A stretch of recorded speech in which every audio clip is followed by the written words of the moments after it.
Hey, what's up? This is Brandon Simmons for BrandonSimmons.biz. This is my weekly video blog called Bullheaded, a review of the Houston Texans news, as well as a preview of the upcoming game matchups. So, this week, the Texans will be going on the road to face the Miami Dolphins, and we all know the backstory to what's going on for that game. But before we get into all that, I want to do a quick recap and then talk about some roster news and touch on the backstory for that particular game. So, quick game recap. Um, the highlight of that game was the Texans scoring 22 points in the fourth quarter. The low light of that game was when they scored 22, the Rams already had 38 for like after three quarters. So, uh, good effort. Hopefully they can, score a little bit earlier in these in the next game or so. So, moving on from that, roster news. Excuse me, had a Dr. Pepper. Blame it on them. So, ah,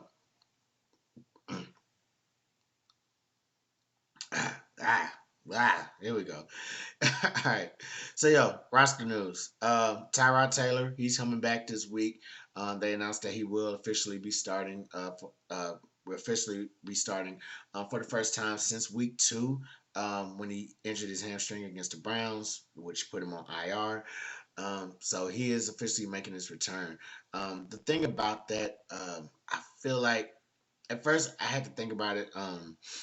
You know, I was like, he might not be as explosive, but I think they were saying that he was returning to practice as early as like the week of the Rams. So I think they were trying to get him to start the Rams game, but I figured, they probably figured, just give him a little extra week of rest and everything, so nothing gets re-aggravated. So kudos to that. He should be ready to go against the Dolphins. He should. When I mean that, he should be close to 100%, if not 100%, against the Dolphins. So yeah, well, very much looking forward to that game. Um, Other roster news: Charles Omenihu, he got traded to San Francisco 49ers in exchange for a 2023 six-round pick. So we're still building our draft capital out for a couple years. If you remember last week, Melvin Ingram got traded for a 2024 uh, seventh round pick. So hopefully we're all awake on that day, I guess, to see that trade go down.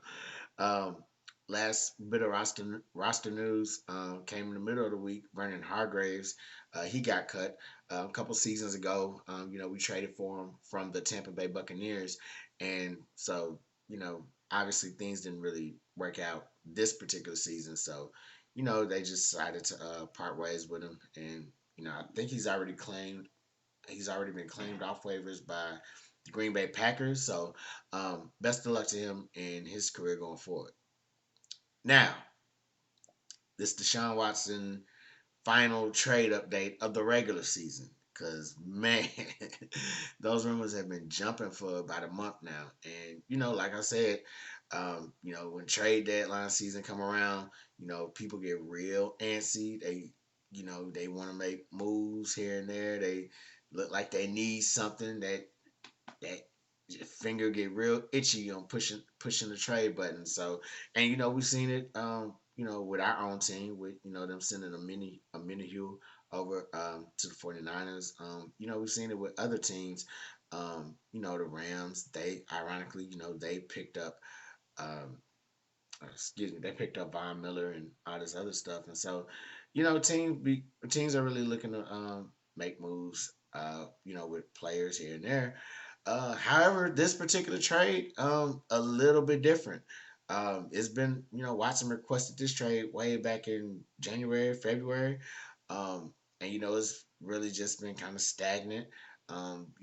Things would pop up that he would be going here, and it just turns into nothing. The one consistent thing about it is that the Miami Dolphins have always been included in these trade rumors. Regardless of what their head coach is saying about, their quarterback and all this other stuff. The owner just flat out said like, "Hey, we have a deal in place, so we ready to make the move." Unfortunately, no move was made, and it's it was been reported, over the last couple of weeks that Watson is supposed to be moved by this certain time. He's supposed to be moved by the deadline. He's supposed to be moved by next Friday, and all this other stuff. And so it just did not happen. Um, and one of the things, of course, we went in not in depth, but I did bring it up, multiple times. Um, it's the fact that he has all these, cases that are out, these civil suits, these criminal cases, and all this other stuff. And so, the owner, he kind of has a right to be like, I want to see how this stuff plays out. But to be honest with you, this is what I think. I think him saying that it wasn't just to be like him doing his due diligence. I think it was. I believe he did have a plan in place. Um, you know, I think he was willing to give up 3 first round picks. He wasn't. I'm not gonna say he was unhappy with Tua because this is his second year. There's no real telling on like how much what there's no I don't think there's no true telling of what Tua can actually do. Like for less than a season and a half, to be honest with you. But what I think him saying, I think the Dolphins owner coming out talking about he needed more clarity on these cases, it was just him trying to be slick. I think it was him trying to. I think it was him trying to let the world know and Casario know that I'm taking on a big risk here, or on a player that you're trying to get rid of. So cut me a little bit of slack. Take down one of those 1st round picks that you're asking for and all this other stuff, and let's see if we can work that in. And so when it seemed like Casario wasn't gonna budge on it, the offense owner was like, "All right, I'm out." You know what I'm saying? And I seen the reports come out that that Watson might not be moved as early as probably Monday, or what I'm saying, probably maybe even Sunday, but definitely around that time that before the deadline that it was like don't be surprised if he's not moved. So you knew something was kind of up with that. So I really think that's what it is, and he it sounded like the clever thing to say, but it's not like these cases just popped up a month ago. Like they've been noted for like since the springtime, like probably March or April.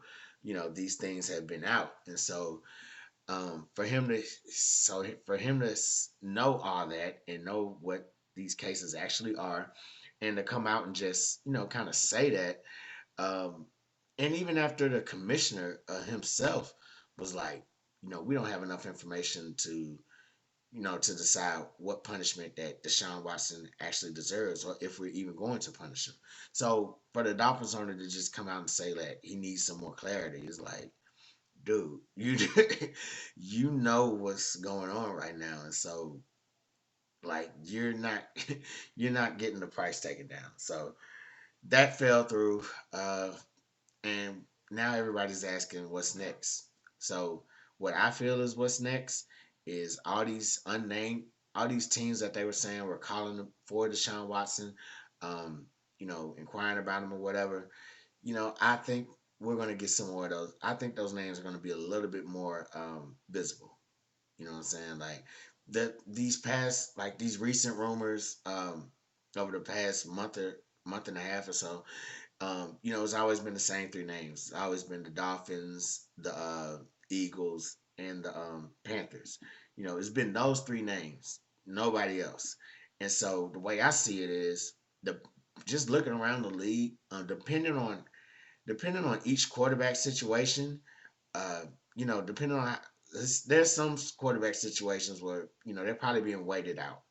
To be honest with you, so I mean, I could probably throw a guess. I could say maybe Washington, maybe the Broncos. They're probably just kind of waiting out to see like what their quarterbacks are going to do, what kind of success their teams are going to have, with these quarterbacks, and then they're going to probably decide from there. And it might not just be with the quarterbacks; it might just be salary cap issues. Because I think I have to double check, but I think Watson's new contract doesn't kick in until next season, or if he's not already getting it right now. So I think it's just a matter of like just kind of waiting out, not just for quarterbacks, but certain players who are in contract years. Certain players that they might just be thinking about moving altogether, just to make some cap room and make some moves to bring in Watson and take care of his salary. So I think, yeah, I think that's why a lot of teams are. There's probably a lot more teams that are interested, but regardless of the criminal cases, but I think they're probably waiting on a couple of other things as well. And I think what's this is November, so I mean by the time what March hits when free agency starts, we should have some type of there should be some type of clarity on either one of those cases, whether it's being a settlement done, whether there's criminal charges being pursued. Like by that time, like there should be something. I mean, I know justice system they work funny like that, but by that time they should be able to have like something that'll kind of let the league know or let the commission know what he wants to do as far as like disciplinary actions and all that other stuff. And then once the teams find that out, then they'll be like, okay, then this is how we'll move. So, but yeah, I definitely think this off season there's going to be there should be some more clarity on the cases. Their teams will be revealed. Uh, there will be more teams revealed as to like who's trying to get Watson, who's trying to trade for Watson, and also I don't think Casario is going to like back down on his asking price. I think he's. I think now that in fact, if more teams like, if I mean, it said it was reported teams are already calling. Other teams are already calling, other than the ones that were mentioned. But I see if there's more teams that are like going to jump in the fray since it's the off season and it's a little bit more um, flexibility to like kind of focus on things like this. Um, then I think he's going to stick to his asking price, and I don't think he'll go up more because I don't think he wants to. I don't think he wants to like just blow it. But I definitely think he'll stick to his price. And there is a team out there that's going to send that in. That's going to send those assets over for a talent such as Deshaun Watson. Now, my one concern about that is since Watson is taking, he's basically taking off like a whole year of his career just to deal with all this stuff. Is it going to affect like his play? Is he still going to be like in some sort of game shape? Because it's not like it's an Achilles injury or anything like that. It's like he's wanting to get out of his situation here and find a better situation. But until then, he's not touching the field or whatever. So um, you have to wonder like how good is he going to be once he returns? I mean, obviously, he'll be fresh, full of energy or whatever, but will he still have like that talent? Well, he'll still have the talent, but will it be a while for him to like catch up? I don't know. Will he catch up to his rhythm? Maybe that's what I'm saying, trying to say. But definitely, I'm thinking a lot of teams are not just thinking about the case, but just thinking about like him taking a year off as well.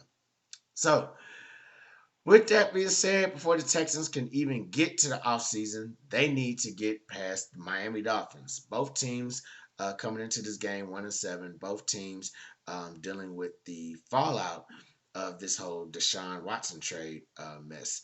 So the other big storyline is Tyrod Taylor will be returning from his hamstring injury and making his first start since week 2 in the game in which he did injure the hamstring.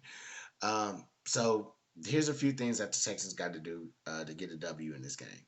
So first and foremost, they need to protect Tyrod Taylor in his return from injury.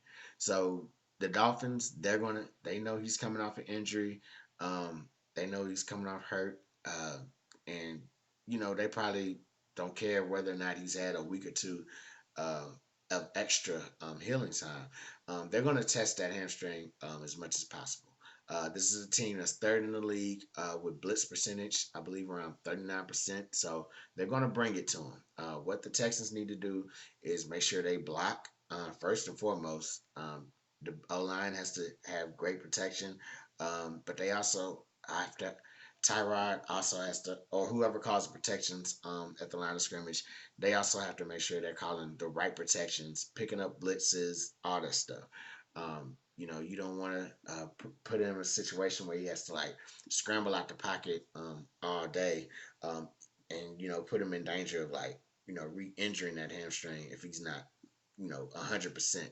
I'm assuming he's 100%, but in the event that he might not be, you just want to make sure that he's protected at all times, where he's not rushing out too many times.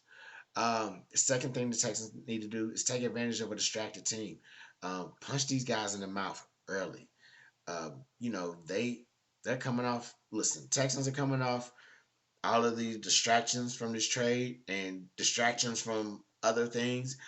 Same thing with the Dolphins. The last few weeks, people have kind of been questioning, like, if the locker room is, fully behind Coach Brian Flores. They've, you know, they've they've openly questioned Tua about the trade, and he's like, I don't see no trade, blah blah blah. You know what I'm saying? So things like that. They have distractions going on. And I mean they lost to the Jacksonville Jaguars a couple weekends ago. So I mean, they got some issues going on right now. So yeah, take advantage of that. Take advantage of this team. They're distracted. They got things going on probably internally within this team. So take advantage and pounce on them. Um, Last thing Texans got to do, overcome the injury effects. So they both teams are missing players in key positions to injury. Christian Kirksey has been ruled out for this game, and that's with the fractured thumb injury that he suffered not too long ago. If you remember in the Rams game, he did play, but he had like a club in his hand, and so a lot of players they'll usually go in and they'll play with those little club or whatever he had on their hands, for any hand injuries they got. So I think, yeah, he'll be out. But also on the Dolphin side, they'll have Devontae Parker out as well. So both teams having missing key players in those key positions. Uh, so definitely Texans they need to make sure that they just kind of overcome that and win that battle, and just be the better team as far as like overcoming injuries. So uh, things the Texans got to do for a W. Protect Tyrod Taylor in his return from injury. Take advantages of a distracted team. Punch him in the mouth. Shake him up early on in the game, not the fourth quarter, but early first quarter, second quarter. Come out and attack them. Uh, and last thing the Texans got to do, overcome the injury effects. Just all the injuries that's been happening on both sides, not just on both sides of the team, but definitely with the Texans and all this turnover. With the roster moves and everything, definitely got to overcome that as well. So that's all I got for y'all this week. I'm Brandon Simmons for BrandonSimmons.biz. Holla black.